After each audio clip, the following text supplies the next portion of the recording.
এটি জাপানের সবচেয়ে ভয়ঙ্কর হরর ফিল্ম গুজব। আপনি এটি দেখার পরে 3 দিন এবং 3 রাত ঘুমাতে পারবেন না। আপনি কি প্রস্তুত? বন্দিদশা যখন ক্লাসে ছিল, তখন সে দেখতে পেল যে ক্লাসে আরও একটি বোন ছিল। তার নামও টমি। সে এবং জিয়াও হুই শ্রেণী খেয়ে আলোচনা করছিল। খাওয়ার সময় হয়ে গেছে। বন্দিদশা লাঞ্চ বক্স নিল। সেটা লাঞ্চ।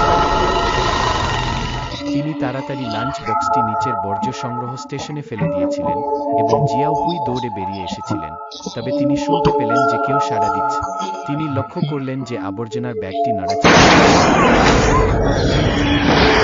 আবর্জনার ব্যাগটি খুলে দেখলেন যে ব্যাগের ভেতরে আগুন জ্বলছে। তিনি আগুনের মধ্যে পড়ে গেলেন এবং আগুন থেকে মুক্তি পেতে দৌড়ে চলে গেলেন। জিয়াও হুই তখন ক্লাসে ছিল।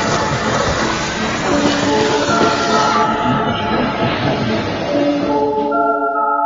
বাসায় বাবা চেয়ারে হেলান দিয়ে বিশ্রাম নিচ্ছে। এ সময় টমি আবার বের হয়ে অভিযোগ করে